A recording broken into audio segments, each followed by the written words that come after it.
देशामध्ये काँग्रेस पक्षाने एक नवीन तंत्र अवगत करून घेतलेलं आहे, विकसित केलंय म्हणा ना. एखाद्या मुद्द्यावर असं काहीतरी बोलायचं की त्यातून एक वेगळाच नॅरेटिव्ह सेट झाला पाहिजे. तसं राहुल गांधींच्या पासून सामान्य कार्यकर्त्यांच्या पर्यंत याच तंत्रावर काम करणं चाललंय. राहुल गांधी कधी वोट चोरीचा मुद्दा पुढे करतात तर कधी निवडणूक आयोगाला शिव्या घालतात आणि तोच एक मुद्दा घेऊन आपल्या पराभवाला आपलं नेतृत्व नाही तर या भाजपच्या चुकीच्या गोष्टी कारणीभूत असल्याचं दाखवायचा प्रयत्न असतो. आपली कातडी वाचविण्याचा प्रकार हो. आपल्याला जिथे बोलवलंय त्यावेळेला काहीच न बोलता नंतर बोलून उगाचच गोंधळ घालण्याचा प्रकार नाना, बाबा आणि राहुल बाबा सगळे करत असतात. नाना पटोलेंनी असाच प्रकार सभागृहात केला तर पृथ्वीराज चव्हाणांनी सभागृहाच्या बाहेर प्रेस कॉन्फरन्स घेऊन असंच काहीतरी खोटं नाटं सांगण्याचा प्रयत्न केला. भारताच्या आर्थिक क्रायसिस झालेले आहेत, भारताची वाट लागली आहे, या स्वरूपापर्यंत पृथ्वीराज चव्हाण बोलून गेले. आपण एक एक गोष्ट जरा नीट समजून घेऊया. राहुल गांधींच्या विषयावर बोलण्याची गरज नाही, पण नाना पटोलेंच्या सारख्या, म्हणजे मी अजूनही राहुल गांधींच्या पेक्षा बरा नेता असं नाना पटोलेंना समजतो आणि नाना पटोलेंच्या पेक्षाही चांगला नेता पृथ्वीराज चव्हाणांना समजतो.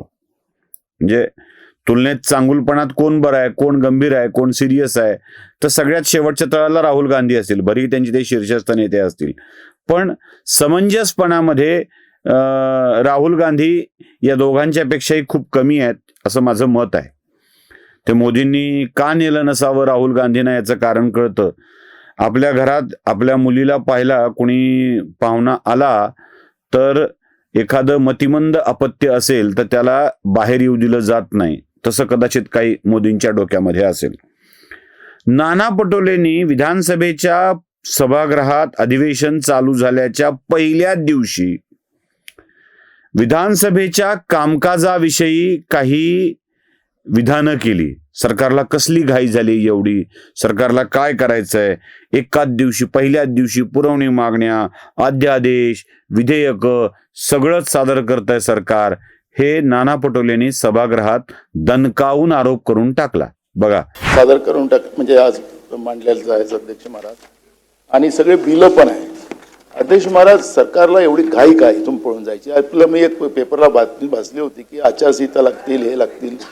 अध्यक्ष महाराज, चाललेली प्रोसेस आहे ना. पण विधिमंडळाचं कामकाज सरकारला पुरवणी मागण्यास मंजूर करायची असतील तर मग काय करायचं अध्यक्ष महाराज? एक दिवसाचं सेंट्रल पाहिलं. नाना पटोलेंनी हा आरोप केल्यानंतर आपल्याला काय वाटतं?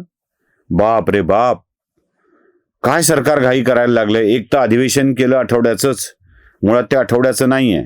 सोमवार, मंगळवार, बुधवार, गुरुवार, शुक्रवार असा 5 दिवसाचा आठवडा असतो. शनिवार रविवार सुट्टी असते, म्हणजे 5च दिवस सभागृहाचे चालतात. या वेळेला ते अधिवेशन 2 आठवड्याचं न करता शनिवार आणि रविवार असं कामकाज चालेल असं ठरवलं आणि काही अलीकडं आणलं. अलीकडं आणण्याचं कारण सुद्धा वेगळं आहे हा. कारण लवकरच निवडणूक आयोग 14-15 तारखेला प्रेस कॉन्फरन्स घेऊन, सोमवारी कदाचित निवडणूक आयोगाची प्रेस कॉन्फरन्स होईल आणि यात स्थानिक स्वराज्य संस्थेच्या कुठल्या तरी एका टप्प्याचे, म्हणजे कदाचित जिल्हा परिषद, पंचायत समिती किंवा महानगरपालिका यांच्या निवडणुकांची घोषणा होऊ शकते. जर ही घोषणा होऊ शकते तर आचारसंहिता लागू होईल आणि मग सरकारला विधानसभेत कामकाज करणं कठीण जाईल. त्यामुळं अलीकडंच आटपून घ्या असा सरकारचा निर्णय झाला. 2 दिवसाचं अधिवेशन नाना पटोले अध्यक्ष असताना होत होतं. 2च दिवसाचं, तिथं किमान 7 दिवसाचं होत आहे याचं काही नाही. पण सरकारला घाई झाली असं नाना पटोलेंनी सांगितलं. सगळ्यात पहिल्यांदा अधिवेशनाचं कामकाज ठरवणे, अधिवेशनातले दिवस ठरवणे, हे सगळं कामकाज सल्लागार समिती काम करत असते. त्याची बैठक होते, त्या बैठकीत नाना पटोले जात असतात आणि तिथे हे सगळं ठरत असतं. आणि नाना पटोले यावेळेला बैठकीला गेले की नाही माहीत नाही, अध्यक्ष गेले नाही म्हणतायत आणि अध्यक्षांनीच या गोष्टी स्पष्टपणे नाना पटोलेंना बजावल्या. तेही ऐका. सभागृहात होणाऱ्या कामकाजासंदर्भात आपण बीएससी मध्ये संपूर्ण चर्चा करतो आणि सहमताने आपण निर्णय घेतो. आपण या बीएससीला उपस्थित नव्हतात, त्याची कारणं काही वेगळी असतील, परंतु बीएससी मध्ये या संदर्भात सर्वांच्या सहमतीने मी निर्णय घेतलेला आहे. त्यामुळे आता मी तुम्हाला या विषयावर अधिक बोलायला देणार नाही. पाहिलं, म्हणजे नाना पटोले कामकाज ठरवताना काही बोलणार नाहीत, पण कामकाजाच्या नंतर मात्र सुरू झाल्यावर मात्र बोलून याच्यामध्ये लोकांच्या मनामध्ये संभ्रम निर्माण करणार. आता जरा नाना पटोले साहेब अध्यक्ष होते, त्यांनी 1.5-2 वर्ष सभागृह चालवलेलं आहे.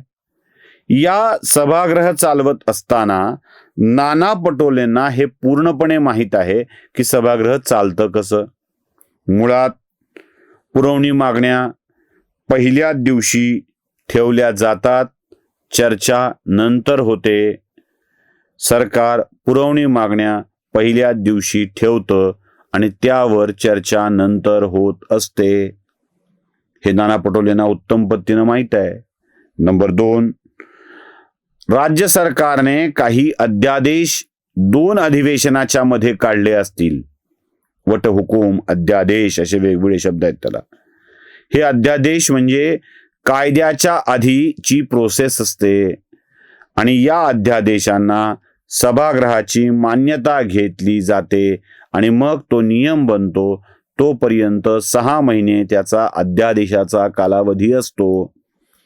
राज्य सरकारने 2 अधिवेशनाच्या मध्ये काही अध्यादेश काढले असतील तर ते सभागृहात लगेच ठेवायचे असतात. हे नाना पटोलेंना अध्यक्ष म्हणून उत्तम पद्धतीनं ठाऊक आहे, पण तरीही त्यांनी या विषयावर प्रश्न उपस्थित करून कदाचित सभागृहाच्या बाहेर लोकांच्या मनामध्ये सरकारविषयीचा रोष निर्माण करण्याचा प्रयत्न केला. विधेयकाचा मुद्दा आहे. विधेयकांचं इंट्रोडक्शन, परिचय, या अधिवेशनात मांडावयाच्या विधेयकांचा परिचय पटलावर ठेवून पहिल्याच दिवशी केला जातो.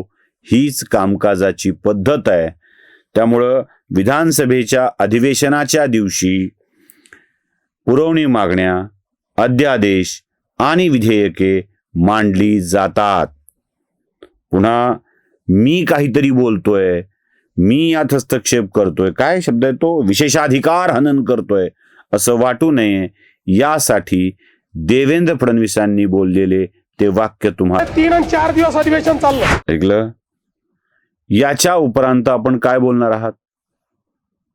नाना पटोले संभ्रम निर्माण करू इच्छित होते का, हा माझा प्रश्न आहे. सभागृहात प्रश्न विचारण्याचा अधिकार आहे, पण अशी विधानं करणे ज्यामुळे लोकांच्या मनामध्ये संभ्रम निर्माण होईल हे योग्य नव्हे. नाना पटोलेंसारख्या अनुभवी, दीर्घकाळ सदस्य राहिलेल्या, संसदेचे सदस्य राहिलेल्या व्यक्तींनी जबाबदारीने विधान करणं, आरोप करणं आवश्यक आहे. तिकडे पृथ्वीराज चव्हाण हेच करतायत.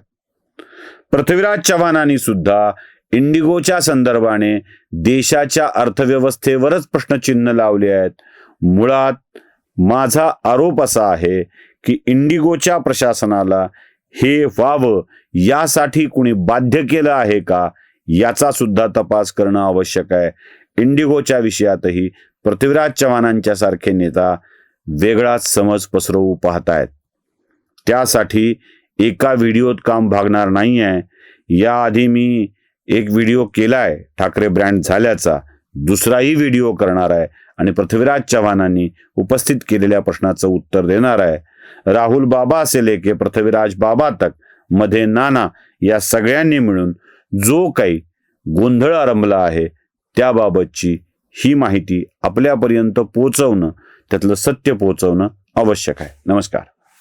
धर्म जागृतीचा विधायक बुरुज